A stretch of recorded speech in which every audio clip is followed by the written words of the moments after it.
आंचल सिंह और आप सभी का स्वागत है हमारे चैनल पर। इस वक्त की बड़ी खबर आपको बता दें, संजय राउत ने कंगना रनावत को धमकी दी थी। महाराष्ट्र न आने की धमकी संजय राउत ने कंगना रनावत को दी थी, लेकिन अब कंगना रनावत ने पलटवार किया है। कंगना रनावत ने ट्वीट करके ये जानकारी दी है कि बहुत सारे ऐसे लोग हैं जो उनको डरा धमका रहे हैं और ये कह रहे हैं कि वो मुंबई ना आए, लेकिन उन्होंने अब डिसाइड किया है कि अब वो 9 सितंबर को मुंबई आ रही है और जब वो एयरपोर्ट पर पहुंचेंगी तो उसकी भी जानकारी देंगी। साथ में उन्होंने ये भी लिखा है कि किसी के बाप में हिम्मत है तो रोक ले। तो कंगना रनावत ने अब खुलेआम चुनौती दी है पूरे बॉलीवुड गैंग को और उसके साथ ही महाराष्ट्र सरकार को। तो जिससे पहले आपको बता दें ये पूरा मामला है, कंगना रनावत ने रिपब्लिक भारत को इंटरव्यू दिया था और उसमें उन्होंने जो 99% बॉलीवुड के सुपरस्टार हैं वो ड्रग्स का यूज करते हैं और इसी के चलते कंगना रनावत पर कई कटाक्ष भी किए जा रहे थे। उनको लेकर रोड पर पेंटिंग तक बनाई गई थी और उसको मुंबई पुलिस ने लाइक किया था। इस पर जब कंगना रनावत ने पलटवार किया, उन्होंने कहा कि किस तरीके से मुंबई पुलिस खुलेआम जो लोगों को टारगेट किया जा रहा है, चाहे वो संबित पात्रा हो या अर्णव गोस्वामी हो, इसी के साथ अमीश देवगन, सुधीर चौधरी और उसमें कंगना रनावत का भी नाम था। लेकिन मुंबई पुलिस उस पर एक्शन लेने के बजाय किस तरीके से उस ट्वीट को लाइक कर रही थी और पुलिस कमिश्नर परमबीर सिंह ने उस ट्वीट को लाइक किया था और जब कंगना रनावत ने उस स्क्रीनशॉट को लेकर सोशल मीडिया पर डाला तो उस पर कई सारे लोग ये कहने लगे कि ऐसा कुछ हुआ ही नहीं है और वो लोग थे बॉलीवुड के ही वो गैंग के लोग और मुंबई पुलिस भी इस पर झूठ बोल रही थी। और इसी के साथ कंगना रनावत ने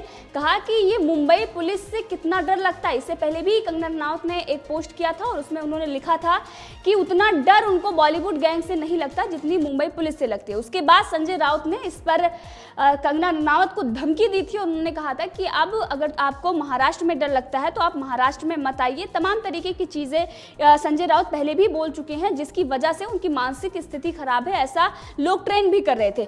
लेकिन अब अगर बात करें कंगना रनावत की तो एक बॉलीवुड गैंग जो इस पर कंगना रनावत को किस तरीके से टारगेट कर रहा है कि आखिर उन्होंने पीओके की फीलिंग आ रही है ऐसा शब्द क्यों यूज किया। लेकिन यहाँ पर आपको बता दें कि पीओके कोई पाकिस्तान नहीं है, कोई और नहीं है। पीओके भारत का अभिन्न हिस्सा है, सिर्फ और सिर्फ उसकी जो सत्ता है वो गलत हाथों में है। तो उन्होंने महाराष्ट्र की जो सरकार है उस पर निशाना साधा था, जो वहां पर शासन प्रशासन चल रहा है उसको लेकर सवाल खड़े किए थे, उनसे उन्होंने डर जताया था। लेकिन बॉलीवुड जो किस तरीके से आप देखें इनकी जो दोहरी मानसिकता है, चीजों को किस तरीके से चेंज करके उसको मुद्दा बनाना कोई बॉलीवुड से सीखे। इससे पहले सुशांत सिंह राजपूत मामले में जब सीबीआई जांच की बात कही जा रही थी तो सब लोग मौन थे, इस बात को लेकर कोई भी आवाज नहीं उठा रहे थे। यहाँ तक ये कह रहे थे कि हमें इन सब चीजों से क्या लेना देना। लेकिन आप देखें एकजुट होकर सब लोग सामने आ रहे हैं। इससे पहले आपने देखा था ये बॉलीवुड स्टार हैं जो उद्धव ठाकरे को बेस्ट सीएम का अवार्ड दे रहे थे, जबकि उन्होंने महाराष्ट्र में जो अव्यवस्था की है कोई भी काम नहीं कर रहे हैं। यहाँ तक कि उनके नेता भी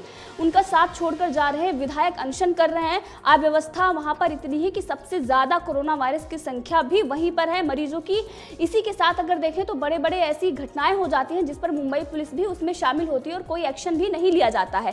बेबी पेंगुइन कहने पर तो उसको जेल में डाल दिया जाता है, उस पर एफआईआर दर्ज कर दी जाती है। कोई पत्रकार अगर किसी का सही नाम जो पुराना नाम है वो ले ले तो उस पर उसे डराया धमकाया जाता है, उससे पूछताछ की जाती है 12-12 घंटे और उस पर हमले होते हैं। लेकिन मुंबई पुलिस इन सब पर एक्शन लेने से बचती रहती है क्योंकि वो अपराधी हैं और जो अपराधी है उनको बचाना इनका धर्म बन गया है। क्योंकि जिस तरीके से बॉलीवुड गैंग को और ड्रग्स माफिया को इस वक्त महाराष्ट्र सरकार बचा रही है और जो इस मामले में खुलासे कर रहे हैं उनको किस तरीके से डरा धमका रही है। अब इसी के साथ अगर बात करें तो सोनम कपूर जो पहले भी इस तरीके के कई बार बयान दे चुकी हैं, जिनके पास एक्टिंग स्किल तो है नहीं, सिर्फ और सिर्फ बाप के नाम पर ही उनको फिल्में मिल जाती हैं और इसीलिए वो ये कहती है कि बॉलीवुड जो स्टार हैं उनके बेटा होना गर्व की बात होती है, बेटा बेटी होना गर्व की बात है और प्राउड फील करती है क्योंकि बॉलीवुड में नेपोटिज्म के ही दम पर उनको फिल्में मिलती आई। वहीं पर अगर बात करें तो सोनम कपूर ने कंगना रनावत पर निशाना साधते हुए ये कहा है कि स्वर के साथ हमें लड़ाई नहीं करनी चाहिए क्योंकि इससे हम गंदे हो जाते हैं और वो यही पसंद भी करता है।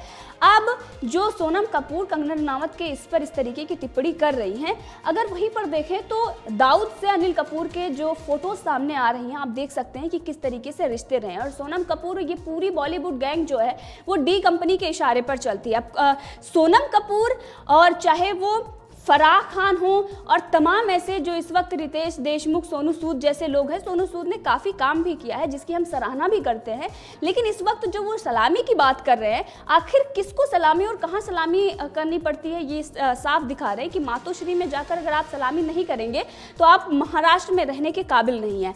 अब सोनू सूद को लेकर जो पहले ही कांग्रेसी सवाल उठा रहे थे, शिवसेना भी इस पर सवाल उठा रही थी, और उसके बाद अचानक हमने देखा कि वो मातोश्री पहुंचते हैं माथा टेकने के लिए, यानी कि वो जो सवाल उठाए जा रहे थे उससे वो अपने आप को बचाने के लिए वहां पर सलामी करने गए। और अब कंगना रनावत को ये नसीहत दे रहे हैं कि अगर आप सलामी करेंगे तो आपको सलामी मिलेगी, यानी कि अगर आप उनकी जो काला चिट्टा है जो कंगना रनावत खोलकर रख रही हैं, जो सबके सामने ला रही हैं, उनको डराया धमकाया जा रहा है और इधर ये लोग उन्हीं लोगों को सपोर्ट कर रहे हैं। इसी के साथ अगर बात करें तो कई ऐसे सुपरस्टार जो अपने आप को कहते हैं, लेकिन उनको सुपरस्टार जनता ने ही बनाया है, और जल्द ही जिस तरीके से सड़क 2 और खाली पीली से लेकर जो इनकी फिल्में आ रही हैं, जो इनका हाल हो रहा है, आने वाली फिल्मों का भी वही हाल होगा। और इसलिए इनको समझ आ जाना चाहिए, चाहे वो दिया मिर्जा हो या फिर सोनम कपूर हो, रितेश देशमुख हो, तमाम लोग, चाहे ये रेणुका हो जो इस पर ये कह रहे हैं कि पीओके आपने कैसे बोल दिया। पहले तो आपको नॉलेज होना चाहिए, बॉलीवुड वाले को नॉलेज तो कुछ होती नहीं है इन लोगों के पास,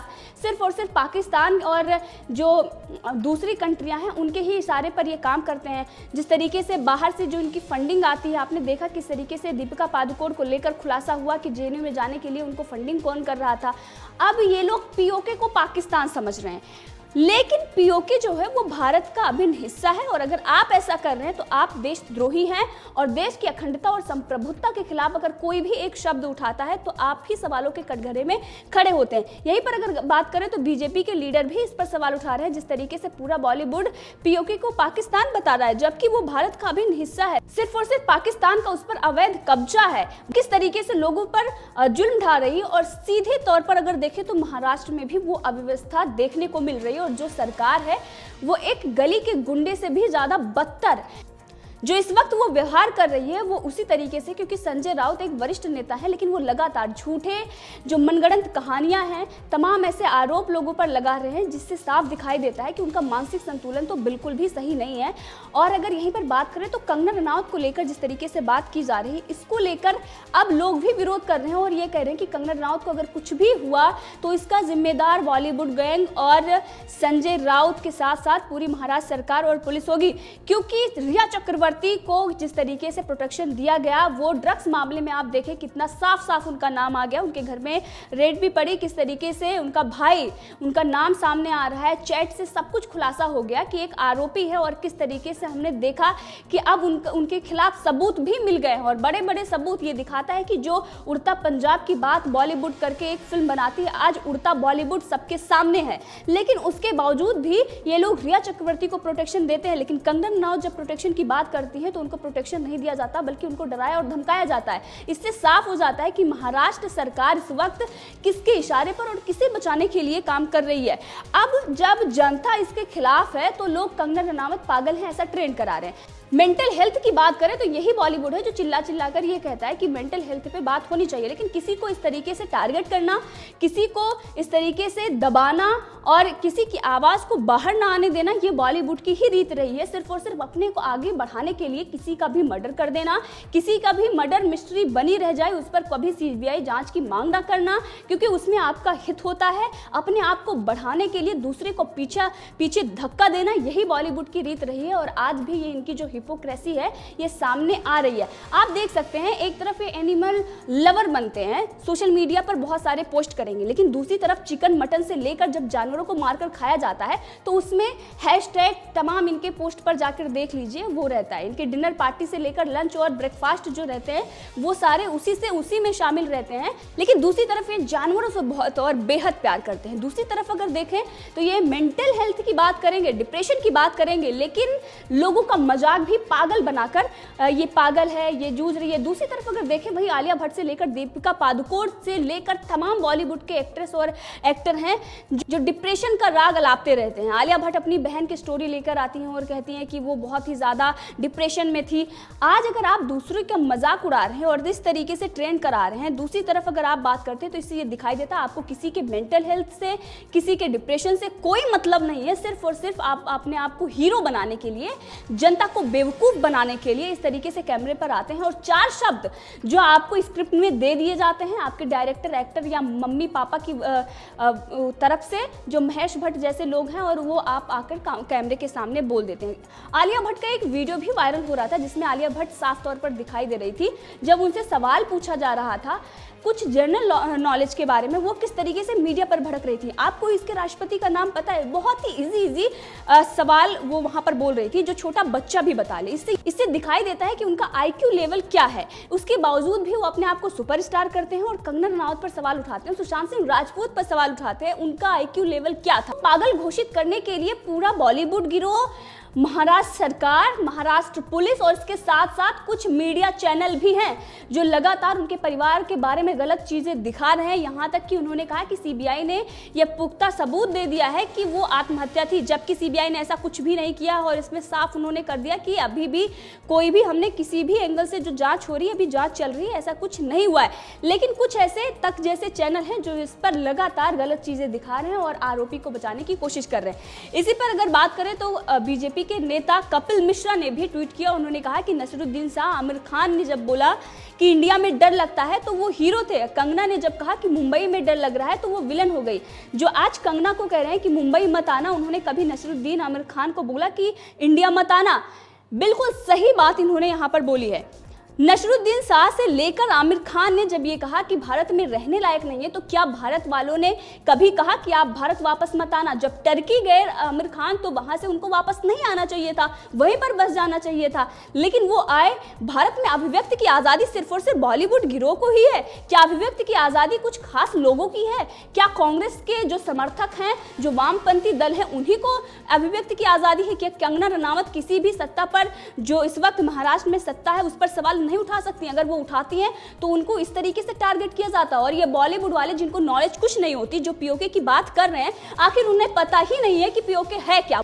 पीओके भारत का अभिन्न हिस्सा है और वो जल्द ही भारत में शामिल होगा। सिर्फ और सिर्फ पाकिस्तान का अवैध कब्जा है, ये आपको समझने की जरूरत है। और जो कुछ भी कंगना रनावत ने कहा वो बिल्कुल सही कहा उन्होंने, क्योंकि इस वक्त जो अव्यवस्था महाराष्ट्र में है वो पीओके से, जिस तरीके से वहां पर लोगों को डराया धमकाया जाता है, वहां पर हिंदुस्तान के लोग नहीं जा सकते, वहां की जो शासन प्रशासन है किस तरीके से वहां पर काम कर रही है, उसी को लेकर कंगना रनावत ने सवाल उठाया था। और अब कंगना रनावत मुंबई जा रही है। अगर उनको किसी भी तरीके से किसी भी प्रकार की परेशानी होती है तो इसका जिम्मेदार सिर्फ और सिर्फ संजय राउत, महाराष्ट्र सरकार और बॉलीवुड गिरोह होगा। तो ड्रग्स माफिया को बचाने के लिए महाराष्ट्र सरकार की जो ये साजिश है और जिस तरीके से लगातार उनको बचाने की कोशिश की जा रही है, अब जनता समझ चुकी है।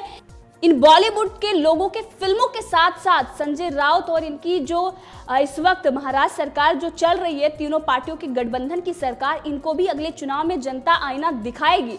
इस मुद्दे पर आप भी अपनी राय रख सकते हैं, कमेंट करके जरूर बताएं। अगर आपने अभी तक चैनल को सब्सक्राइब नहीं किया तो कर लें, ताकि हर अपडेट आप तक पहुंचती रहे।